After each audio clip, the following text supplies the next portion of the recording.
നമസ്കാരം. ആസാദി വാർത്തയുടെ നൈറ്റ് എഡിഷനിലേക്ക് സ്വാഗതം. നോക്കാം ഇന്നത്തെ പ്രധാനപ്പെട്ട വിശേഷങ്ങൾ. വി.ഡി. സതീശൻ കേരള മുഖ്യമന്ത്രി സത്യപ്രതിജ്ഞ തിങ്കളാഴ്ച മുഖ്യമന്ത്രിയും 20 മന്ത്രിമാരും സത്യപ്രതിജ്ഞ ചെയ്യും. എംഎൽഎമാരുടെ സത്യപ്രതിജ്ഞ വ്യാഴാഴ്ച. പിണറായി വിജയൻ പ്രതിപക്ഷ നേതാവ്. ജനങ്ങൾ മുണ്ടുമുറിക്കേണ്ടി വരും, കയ്പുനീര് കുടിക്കേണ്ടി വരും. വി.ഡി. സതീശനൊപ്പം നിർത്തി എ.കെ. ആന്റണിയുടെ മുന്നറിയിപ്പ്. SSLC ഫലം നാളെ പൊതുവിദ്യാഭ്യാസ പ്രിൻസിപ്പൽ സെക്രട്ടറി പ്രഖ്യാപിക്കും. വീടിന്റെ പിൻവാതിലിലൂടെ ഇറങ്ങിപ്പോയി ചെന്നിത്തല. മന്ത്രിസഭയിൽ ചേരില്ല, കടുത്ത അതൃപ്തി. നടന്നത് ജനാധിപത്യ ദംസന. മുഖ്യമന്ത്രിയെ തെരഞ്ഞെടുക്കുന്നതിൽ ലീഗ് നടത്തിയ സമ്മർദ്ദം ശരിയായില്ലെന്ന് ജി. സുകുമാരൻ നായർ. SIR 3ാം ഘട്ടം പ്രഖ്യാപിച്ചു. 16 സംസ്ഥാനങ്ങളിലും 3 കേന്ദ്രഭരണ പ്രദേശങ്ങളിലും പരിശോധന. വെള്ളാപ്പള്ളിക്കും സുകുമാരൻ നായർക്കുമെതിരെ യൂത്ത് ലീഗ് മുദ്രാവാക്യം.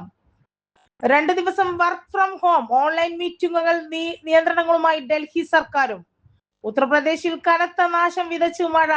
മരണം 111. അതീവ ജാഗ്രത. വിശദമായ വാർത്തകളിലേക്ക് പോകാം. വി.ഡി. സതീശൻ കേരള മുഖ്യമന്ത്രി. 10 ദിവസം നീണ്ടുനിന്ന പിടിവലിക്കൊടുവിൽ 16ാം കേരള നിയമസഭയിലെ മുഖ്യമന്ത്രി കസേര വി.ഡി. സതീശന്. പ്രതിപക്ഷ നേതാവായിരുന്ന വി.ഡി. സതീശനെതിരെ AICC ജനറൽ സെക്രട്ടറിയായ KC വേണുഗോപാലും മുതിർന്ന നേതാവ് രമേശ് ചെന്നിത്തലയും രംഗത്തുണ്ടായിരുന്നെങ്കിലും കോൺഗ്രസിലും UDFിലും ഉടലെടുത്ത അസാധാരണ സാഹചര്യം പരിഗണിച്ച് ഹൈക്കമാൻഡ് ഈ തീരുമാനത്തിലേക്ക് നീങ്ങുകയായിരുന്നു. AICC ജനറൽ സെക്രട്ടറി ദീപാദാസ് മുൻഷിയാണ് സതീശനെ മുഖ്യമന്ത്രിയായി പ്രഖ്യാപിച്ചത്. ഡൽഹിയിലും സംസ്ഥാനത്തും പലതട്ടിൽ നടന്ന നീണ്ട ചർച്ചക്കും പ്രതിഷേധങ്ങളും UDF വിജയത്തിൻ്റെ ശോഭ കെടുത്തിയതോടെ ഇനിയും വൈകാൻ കഴിയില്ലെന്ന് തിരിച്ചറിവിലാണ് ഹൈക്കമാൻഡ് മുഖ്യമന്ത്രിയെ പ്രഖ്യാപിച്ചത്. ബുധനാഴ്ച രാഹുൽ ഗാന്ധിയും കോൺഗ്രസ് പ്രസിഡന്റ് മല്ലികാർജ്ജുൻ ഖാർഗെയും തമ്മിൽ നടത്തിയ കൂടിയാലോചനയിലാണ് അന്തിമ തീരുമാനമുണ്ടായത്. 61കാരനായ വി.ഡി. സതീശൻ പറവൂരിൽ നിന്നുള്ള നിയമസഭാ അംഗമാണ്. ദീർഘകാലമായി MLA ആണെങ്കിലും ഇതുവരെ മന്ത്രിസഭയിൽ എത്തിയിട്ടില്ലെന്ന പ്രത്യേകത ഉണ്ട്. ഭൂരിഭാഗം MLAമാരുടെയും പിന്തുണ വേണുഗോപാലും സീനിയോറിറ്റിയുടെ ആനുകൂല്യം തനിക്കാണെന്ന് ചെന്നിത്തലയും അവകാശപ്പെട്ടിരുന്നു. എന്നാൽ മുഖ്യമന്ത്രിയായ ഇല്ലെങ്കിൽ മറ്റൊരു സ്ഥാനവും വേണ്ടെന്ന സതീശൻ്റെ കടുംപിടുത്തത്തിന് ഹൈക്കമാൻഡ് വഴങ്ങുകയായിരുന്നു. ഘടകകക്ഷികളുടെ നിലപാടും ജനവികാരം തുടങ്ങിയ ഘടകങ്ങൾ സതീശന് അനുകൂലമായി. വി.ഡി. സതീശനെ മുഖ്യമന്ത്രി ആക്കണമെന്ന് പറഞ്ഞ് തെരുവിൽ ഇറങ്ങിയ കോൺഗ്രസ്സുകാർ KC വേണുഗോപാലിൻ്റെ ഫ്ലക്സ് ബോർഡുകൾ അടക്കം തകർത്തിരുന്നു. ഇതോടെ കോൺഗ്രസിലെ തർക്കം തെരുവ് യുദ്ധമായി മാറി. തിങ്കളാഴ്ച മുഖ്യമന്ത്രിയും 20 മന്ത്രിമാരും സത്യപ്രതിജ്ഞ ചെയ്തു. MLAമാരുടെ സത്യപ്രതിജ്ഞ വ്യാഴാഴ്ച. കോൺഗ്രസ് പാർലമെൻ്റ് പാർട്ടി നേതാവായി തിരഞ്ഞെടുക്കപ്പെട്ട വി.ഡി. സതീശൻ മെയ് 18-ന് കേരളത്തിൻ്റെ പുതിയ മുഖ്യമന്ത്രിയായി സത്യപ്രതിജ്ഞ ചെയ്ത് അധികാരമേൽക്കും. ഒപ്പം 21 അംഗങ്ങളുള്ള പൂർണ്ണ മന്ത്രിസഭയും അന്ന് തന്നെ അധികാരമേൽക്കുമെന്ന് റിപ്പോർട്ട്. AICCയുടെ ഔദ്യോഗിക പ്രഖ്യാപനത്തിന് പിന്നാലെ ചേർന്ന നിയമസഭാ കക്ഷി യോഗത്തിലാണ് സത്യപ്രതിജ്ഞ സംബന്ധിച്ച തീരുമാനം. തിരുവനന്തപുരത്തെ ചന്ദ്രശേഖരൻ നായർ സ്റ്റേഡിയത്തിൽ വലിയ ജനപങ്കാളിത്തത്തോടെയാകും പ്രൗഢഗംഭീരമായും ചടങ്ങ് നടത്താനാണ് തീരുമാനം. തിരുവനന്തപുരത്ത് ചേർന്ന യോഗത്തിൽ KPCC അധ്യക്ഷൻ സണ്ണി ജോസഫാണ് വി.ഡി. സതീശൻ്റെ പേര് നിർദ്ദേശിച്ചുകൊണ്ടുള്ള പ്രമേയം അവതരിപ്പിച്ചത്. മുതിർന്ന കോൺഗ്രസ് നേതാവ് തിരുവഞ്ചൂർ രാധാകൃഷ്ണൻ ഈ പ്രമേയത്തെ പിന്താങ്ങി. വ്യക്തിപരമായ കാരണങ്ങളാൽ യോഗത്തിൽ നേരിട്ട് പങ്കെടുത്തില്ലെങ്കിലും തൻ്റെ പിന്തുണ അറിയിച്ചുകൊണ്ട് രമേശ് ചെന്നിത്തല കത്തയച്ചതായി പാർട്ടി വൃത്തങ്ങൾ അറിയിച്ചു. യോഗത്തിന് ശേഷം വി.ഡി. സതീശൻ ഗവർണറെ കണ്ട് മന്ത്രിസഭ രൂപവൽക്കരിക്കാനുള്ള അവകാശവാദം ഉന്നയിച്ചു. സണ്ണി ജോസഫ് അടക്കമുള്ള നേതാക്കളും അദ്ദേഹത്തോടൊപ്പം ലോക് ഭവനിൽ എത്തിയിരുന്നു. തനിക്ക് സർക്കാർ ഉണ്ടാക്കാനുള്ള ഭൂരിപക്ഷമുണ്ടെന്നും ആവശ്യമായ MLAമാരുടെ പിന്തുണയുണ്ടെന്നും തെളിയിക്കുന്ന കത്തുകൾ അദ്ദേഹം ഗവർണർക്ക് കൈമാറിയിട്ടുണ്ട്. പിണറായി വിജയൻ പ്രതിപക്ഷ നേതാവ്. 16ാം കേരള നിയമസഭയിലെ പ്രതിപക്ഷ നിരയെ CPM പോളിറ്റ് ബ്യൂറോ അംഗം പിണറായി വിജയൻ നയിക്കും. തിരുവനന്തപുരത്ത് നടക്കുന്ന CPM സംസ്ഥാന സമിതിയിലാണ് തീരുമാനം. നിയമസഭാ കക്ഷി നേതാവായി CPIM സംസ്ഥാന കമ്മിറ്റി പിണറായി വിജയനെ ഐക്യകണ്ഠേന തിരഞ്ഞെടുത്തതായി സെക്രട്ടറി MV ഗോവിന്ദൻ വാർത്താക്കുറിപ്പിൽ അറിയിച്ചു.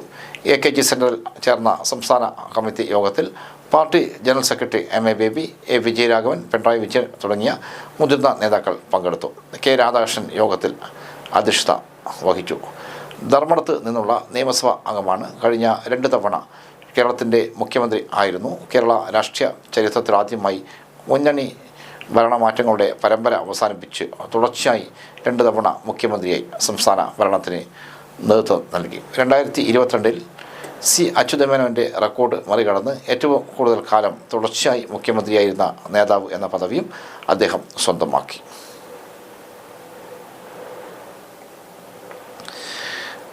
ജനങ്ങൾ മുണ്ട് മുറിക്കേണ്ടി വരും, കയ്പുനീർ കുടിക്കേണ്ടി വരും. VD സതീശനെ ഒപ്പം നിർത്തി AK ആൻ്റണിയുടെ മുന്നറിയിപ്പ്. VD സതീശൻ മുഖ്യമന്ത്രി പദവി ഏൽക്കും മുൻപേ ജനങ്ങൾക്ക് മുതിർന്ന കോൺഗ്രസ് നേതാവ് AK ആൻ്റണിയുടെ വക മുന്നറിയിപ്പ്. വരാനിരിക്കുന്നത് ജനങ്ങൾ മുണ്ട് മുറുക്കി ഉടുക്കേണ്ടി വരുന്ന കാലമാണെന്നായിരുന്നു ആൻ്റണിയുടെ ഓർമ്മിപ്പിച്ചത്.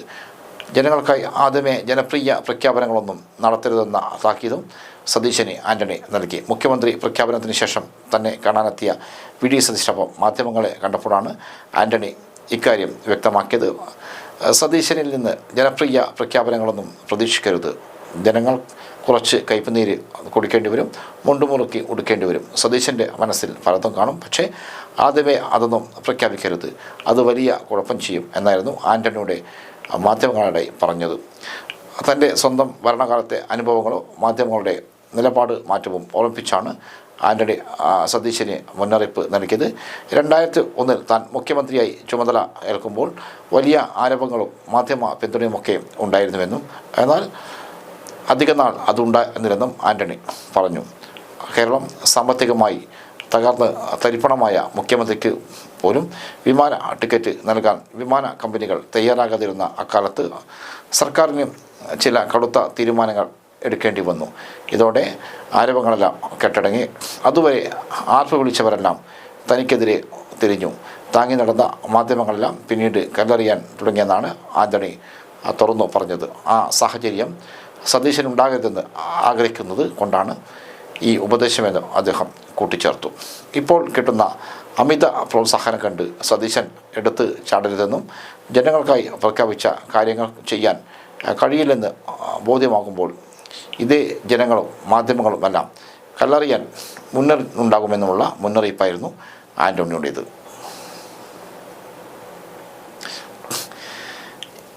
SSLC ഫലം നാളെ പൊതുവിദ്യാഭ്യാസ പ്രിൻസിപ്പൽ സെക്രട്ടറി പ്രഖ്യാപിക്കും.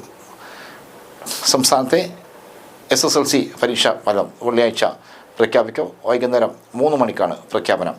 സർക്കാർ രൂപീകരിക്കാത്തതിനാൽ മന്ത്രി ഇല്ലാത്ത സാഹചര്യത്തിൽ പൊതുവിദ്യാഭ്യാസ പ്രിൻസിപ്പൽ സെക്രട്ടറിയാണ് സെക്രട്ടേറിയറ്റ് PR ചേംബറിൽ ഫലപ്രഖ്യാപനം നടത്തുന്നത്. ബുധനാഴ്ച പരീക്ഷാ ബോർഡ് യോഗം ചേർന്ന് അന്തിമ ഫലം വിലയിരുത്തി അംഗീകാരം നൽകിയിരുന്നു. കേരളം, ലക്ഷദ്വീപ് മേഖലകളിലായി 4,16,864 വിദ്യാർത്ഥികളാണ് പരീക്ഷ എഴുതിയത്. പശ്ചിമേഷ്യൻ സംഘർഷ പശ്ചാത്തലത്തിൽ ഗൾഫ് മേഖലയിൽ 631 കുട്ടികൾക്ക് SSLC പരീക്ഷ നടത്താനായിരുന്നില്ല. ഇവർക്ക് മോഡൽ പരീക്ഷയുടെ മാർക്ക് മാനദണ്ഡമാക്കി നിശ്ചിത ശതമാനം ഗ്രേസ് മാർക്ക് കൂടി ഉൾപ്പെടുത്തിയാകും ഫലം പ്രഖ്യാപിക്കുക. നടന്നത് ജനാധിപത്യ ദംശന. മുഖ്യമന്ത്രിയെ തെരഞ്ഞെടുക്കുന്നതിൽ ലീഗ് നടത്തിയ സമ്മർദ്ദം ശരിയായില്ലെന്ന് G സുകുമാരൻ നായർ. ഒരു മാനദണ്ഡങ്ങളും പാലിക്കാതെയാണ് മുഖ്യമന്ത്രിയെ പ്രഖ്യാപിച്ചതെന്നും ജനാധിപത്യ ദംശനമാണ് നടന്നതെന്നും NSS general secretary G Sukumaran Nair. മുഖ്യമന്ത്രി തെരഞ്ഞെടുപ്പിൽ മുസ്ലിം ലീഗ് നടത്തിയ സമ്മർദ്ദം ശരിയായില്ലെന്നും സുകുമാരൻ നായർ വാർത്താ സമ്മേളനത്തിൽ പറഞ്ഞു. മുഖ്യമന്ത്രിയെ തീരുമാനിക്കുന്നതിൽ സമ്മർദ്ദം ചെലുത്തിയവരിൽ ഘടകകക്ഷികളിൽ ഏറ്റവും നിർണായകമായി നിന്നത് മുസ്ലിം ലീഗാണ്. മുഖ്യമന്ത്രി തെരഞ്ഞെടുപ്പിൽ ലീഗ് നടത്തിയ സമ്മർദ്ദം ശരിയായില്ല. മന്ത്രിമാരെ തെരഞ്ഞെടുക്കുന്നതിലും ഇതേ സമ്മർദ്ദം തന്നെ ഉണ്ടാകുമല്ലോ. കോൺഗ്രസിന്റെ പാർലമെന്ററി പാർട്ടി യോഗത്തിലെ ഭൂരിപക്ഷത്തിന്റെ അടിസ്ഥാനത്തിലാണ് തീരുമാനമുണ്ടാകേണ്ടത്.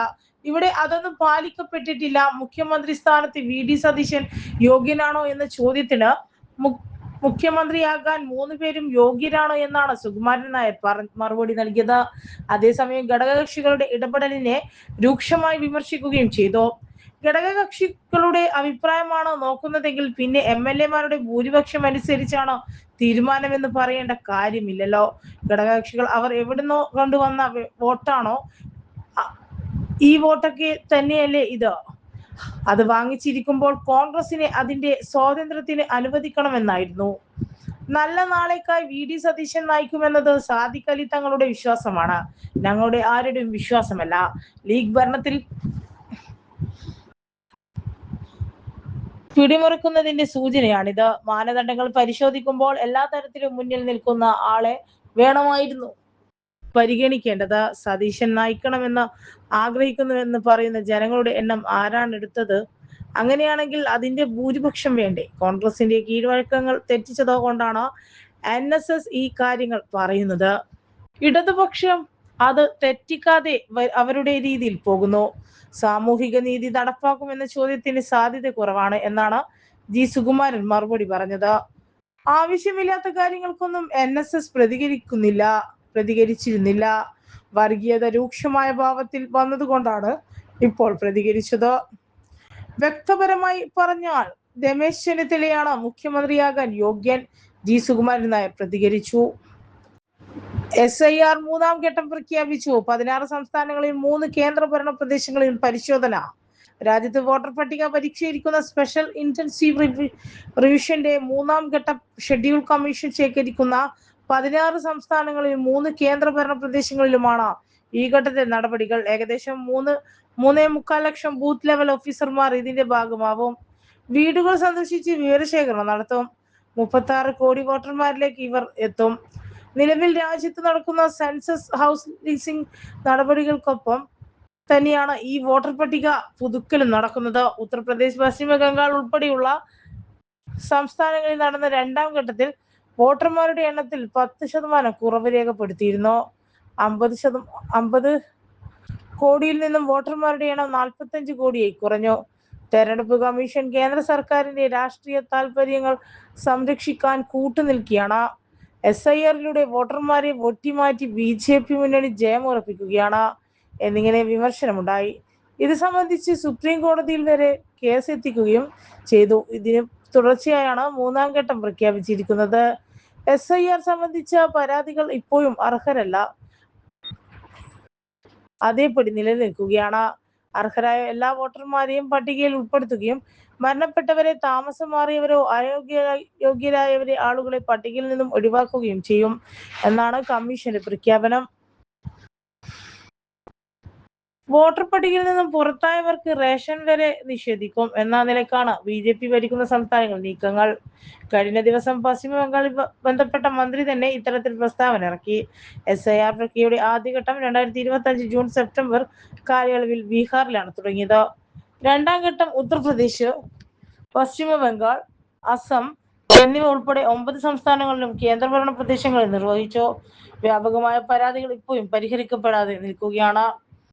ഇപ്പോൾ പ്രഖ്യാപിച്ചിരുന്ന മൂന്നാം ഘട്ടം മഹാരാഷ്ട്ര, കർണാടക, ആന്ധ്രാപ്രദേശ് തുടങ്ങിയ 16 സംസ്ഥാനങ്ങളിൽ 3 കേന്ദ്രഭരണ പ്രദേശങ്ങളിലുമാണ് നടക്കുന്നത്. ഹിമാചൽ പ്രദേശ്, ജമ്മു കശ്മീർ, ലഡാക്ക് പ്രദേശങ്ങളിലെ പുതുക്കൽ ചീഫ് ഇലക്ഷൻ കമ്മീഷൻ ജ്ഞാനേഷ് പ്രകൃതിയും കണക്കിലെടുത്താണ് ഇത്. കേരള ഇതിനകം തന്നെ ഈ പ്രക്രിയ പൂർത്തിയാക്കിയ സംസ്ഥാനങ്ങളുടെ പട്ടികയിലാണ്. ഡൽഹിയിലെ പുതുക്കിയ വോട്ടർ പട്ടിക ഒക്ടോബർ 7 പ്രസിദ്ധീകരിക്കും, കമ്മീഷൻ അറിയിച്ചു. ഉത്തർപ്രദേശിൽ കനത്ത നാശം വിതച്ച് മഴ, മരണം 111, അതീവ ജാഗ്രത. ഉത്തർപ്രദേശിലെ 25 ജില്ലകളിൽ ബുധനാഴ്ച മുതൽ പെയ്ത കനത്ത മഴയിലും ഇടിമിന്നലിലും ആലിപ്പഴ വർഷത്തിലും മരിച്ചവരുടെ എണ്ണം 111 ഉയർന്നു. 72 പേർക്ക് പരിക്കേറ്റിട്ടുണ്ട്. പ്രയാഗ്രാജിലാണ് ഏറ്റവും കൂടുതൽ മരണം റിപ്പോർട്ട് ചെയ്തിരിക്കുന്നത്, 21 പേർ. മിർസാപൂരിൽ 19 പേരും, സന്ത് രവിദാസ് നഗറിൽ 16 പേരും, ഫത്തേപൂരിൽ 11 പേരും പ്രകൃതി ദുരന്തത്തിൽ മരണപ്പെട്ടു. ബാക്കി ജില്ലകളിലെ വിവരങ്ങൾ കൺട്രോൾ റൂം വഴി നിരന്തരം നിരീക്ഷിച്ചു വരികയാണ്. സംസ്ഥാന റിലീഫ് കമ്മീഷണർ ഹൃഷികേഷ് ഭാസ്കർ യശോദ് വ്യക്തമാക്കി. സംസ്ഥാനത്തുടനീളം കനത്ത നാശനഷ്ടമാണ് റിപ്പോർട്ട് ചെയ്തിരിക്കുന്നത്. 227 വീടുകൾ പൂർണ്ണമായോ ഭാഗികമായോ തകരുകയും ചെയ്തു. ബറേലിയിലെ ബമോരിയിൽ നാഹെ അൻസാരി എന്നയാൾ ടിൻ ഷെഡിനൊപ്പം 50 അടി ഉയരത്തിൽ കാറ്റിൽ പറന്നുപോയി. ചോളപ്പാടത്ത് വീണു പരിക്കേറ്റ സംഭവം ഇതിനോടകം സോഷ്യൽ മീഡിയയിൽ വൈറലായിട്ടുണ്ട്. 2 ദിവസം വർക്ക് ഫ്രം ഹോം, ഓൺലൈൻ മീറ്റിംഗുകൾ, നിയന്ത്രണങ്ങളുമായി ഡൽഹി സർക്കാരും. പ്രധാനമന്ത്രി നരേന്ദ്രമോദിയുടെ ചെലവ് ചുരുക്കൽ നാടകത്തിന് പിന്നാലെ സമാന ആഹ്വാനവുമായി ഡൽഹി മുഖ്യമന്ത്രി രേഖ ഗുപ്തയും. എല്ലാ ഡൽഹി സർക്കാർ ജീവനക്കാരും ആഴ്ചയിൽ 2 ദിവസം വീട്ടിൽ നിന്ന് ജോലി ചെയ്യണമെന്നാണ് നിർദ്ദേശം. ഔദ്യോഗിക മീറ്റിംഗുകളുടെ 50% ഓൺലൈനായി നടത്തും. ഗതാഗത കുരുക്കും ഇന്ധന ഉപഭോഗവും കുറയ്ക്കുന്നതിനായി ഡൽഹി സർക്കാരും MCDC ഓഫീസ് സമയങ്ങളിൽ മാറ്റം വരുത്തുമെന്നാണ് പുതിയ അറിയിപ്പ്. സർക്കാർ ഉദ്യോഗസ്ഥരുടെ പ്രതിമാസ പെട്രോൾ പരിധി 20% കുറച്ചു. അടുത്ത 6 മാസത്തേക്ക് പുതിയ സർക്കാർ ജീവനക്കാർക്കായി 29 കോളനികൾ സർവീസ് നടത്തും. 29 കോളനികളിൽ നിന്നും 58 പ്രത്യേക ബസ്സുകൾ സർവീസ് നടത്തും. പൊതുഗതാഗതം പ്രോത്സാഹിപ്പിക്കുന്നതിന് മെട്രോ ദിനം, ആഴ്ചയിലൊരിക്കൽ നോക്കാർ ദിനം എന്നിവ ആചരിക്കുമെന്നാണ് നിർദ്ദേശങ്ങൾ. പശ്ചിമേഷ്യയിലെ യുദ്ധ സാഹചര്യം ഉയർന്നു വരുന്ന വെല്ലുവിളികൾ ഫലപ്രദമായി നേരിടുന്നതിൽ പരാജയപ്പെട്ടതോടെ രാജ്യം കടുത്ത നിയന്ത്രണത്തിലേക്കാണ് സൂചന. ചെലവ് ചുരുക്കാൻ ജനങ്ങളോട് ആവശ്യപ്പെട്ട് രംഗത്തെത്തിയതിന് പിന്നാലെ പ്രധാനമന്ത്രി നരേന്ദ്രമോദി തനിക്കുള്ള സുരക്ഷാ വാഹന വ്യൂഹം പകുതിയായി വെട്ടിക്കുറയ്ക്കാൻ നിർദ്ദേശം നൽകിയിരുന്നു. തൊട്ടു പിന്നാലെ ആഭ്യന്തരമന്ത്രി അമിത്ഷയും സമാനമായ നടപടി പ്രഖ്യാപിച്ചു. എന്നാൽ പ്രധാനമന്ത്രിയുടെ ആഭ്യന്തരമന്ത്രിയുടെയും സുരക്ഷാ സംവിധാനങ്ങൾക്ക് കൃത്യമായ മാർഗനിർദ്ദേശം ഉള്ളതിനാൽ ഇതിൽ കുറവ് വരുത്തൽ പ്രായോഗികമായി സാധ്യമല്ല. ഇന്ധന ഉപഭോഗം കുറയ്ക്കുക, സ്വർണം വാങ്ങുന്നത് 1 വർഷത്തേക്ക് മാറ്റിവെക്കുക, വിദേശയാത്രകൾ ഒഴിവാക്കുക, ഡെസ്റ്റിനേഷൻ വെഡിങ്ങുകൾ ഒഴിവാക്കുക, സാധ്യമാകുന്നിടത്തെല്ലാം പൊതുഗതാഗതം ഉപയോഗിക്കുക, കാർ പൂളിംഗ് പ്രോത്സാഹിപ്പിക്കുക, വീട്ടിലിരുന്ന് ജോലി ചെയ്യാനുള്ള ഓപ്ഷനുകൾ ഉപയോഗിക്കുക എന്നിവയായിരുന്നു പ്രധാനമന്ത്രി പൊതുജനങ്ങൾക്ക് നൽകിയ നിർദ്ദേശം.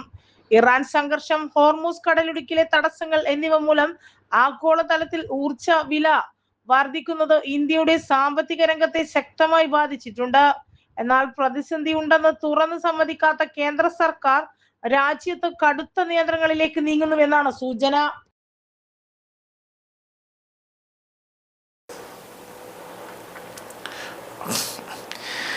വീടിൻ്റെ പിൻവാതിലൂടെ ഇറങ്ങിപ്പോയി ചെന്നിത്തല, മന്ത്രിസഭയിൽ ചേരില്ല, കടുത്ത അതൃപ്തി. മുഖ്യമന്ത്രിയായി VD സതീശനെ ഹൈക്കമാൻഡ് പ്രഖ്യാപിച്ചതിൽ കടുത്ത അതൃപ്തി അറിയിച്ച് മുതിർന്ന നേതാവ് രമേശ് ചെന്നിത്തല. തൻ്റെ സീനിയോറിറ്റി പരിഗണിക്കുകയോ പാർട്ടിയിൽ അടക്കം പാലിച്ച് നിന്നിട്ടും അവഗണിച്ചെന്ന് ചെന്നിത്തല കോൺഗ്രസ് നേതൃത്വത്തോട് പരാതിപ്പെട്ടതായാണ് റിപ്പോർട്ടുകൾ. പ്രതിഷേധത്തിൻ്റെ ഭാഗമായി UDF മന്ത്രിസഭയിലേക്ക് ഇല്ലെന്ന് ചെന്നിത്തല അറിയിച്ചതായും സൂചനകളുണ്ട്.